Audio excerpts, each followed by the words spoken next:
Hello, welcome to the weekly economic snapshot. Today I'm joined by Merrina Mendez from ChangeLine. Merrina, thanks for joining us. Thank you for having me. So Merrina, what is ChangeLine? ChangeLine is a civic hub. It's a gathering space, a connector, and a conduit for improving civic life in our region. So we focus on equipping leaders with skills and mindsets that are needed to collaborate effectively and efficiently, holding space for difficult conversations, so facilitation, and then modeling an inclusive and transparent collaboration with a long-term focus on the health of our community.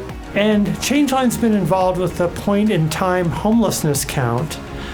Could you explain what that is and whether you think it's an accurate reflection of the state of homelessness in the region? Yes, so the point-in-time count is facilitated by our region's continuum of care, the Pikes Peak continuum of care. So think of the continuum of care as a program of ChangeLine. And the point-in-time count, it's a federally mandated annual count of sheltered and unsheltered people experiencing homelessness in our community. And it's based on a single night in January. So we're giving these requirements from Housing and Urban Development, also known as HUD, to complete this count annually. It is one singular night, so it is one point in time in our community. So we don't believe it is an accurate depiction of homelessness, but we have a couple of other data points that drive and complete a bigger picture of homelessness in our community.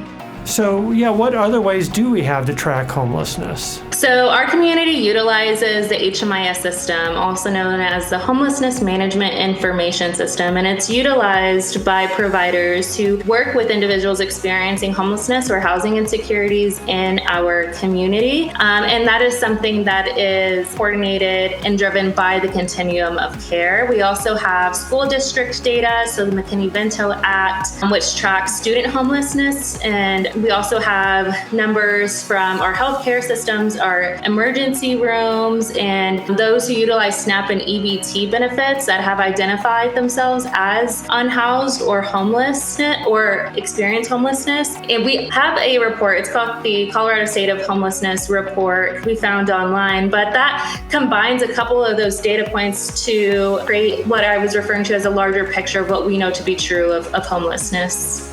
And what does that picture show about the trends in the region? That number is going to look a bit bigger than what we see on the point in time. It's actually closer to about 6,000 when we kind of add together all of these points of data.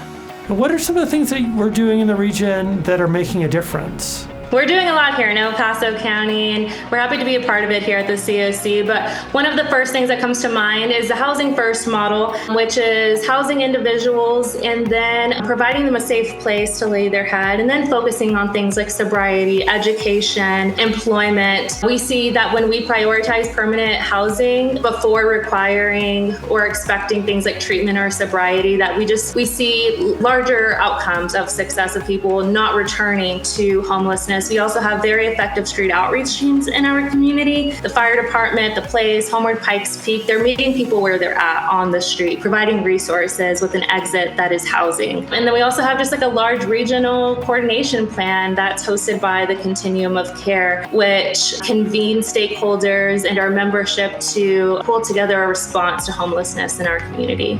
And I know that there are a lot of misconceptions out there about homelessness. What are the biggest misconceptions that you run into? I think one of the biggest misconceptions is homelessness is a result of individual failure, like addiction, laziness, mental illness. While these are all contributing factors, I think we see it from a system improvement approach in lens, and that a lot of the systems that we work with on the day-to-day, we're not originally built to support the person that it's working with. So I think that the conceptions are, that people choose to be homeless, or that people experiencing homelessness are unemployed or willing to work, or that it's mostly individuals, when our data shows that in reality it's families, it's youth, it's veterans, it's seniors that are increasingly represented. Well, Merrina, thank you so much for joining us. Thank you for having me and learning more about homelessness and the response here in El Paso County. All right, and thanks everybody for watching. We'll see you next week.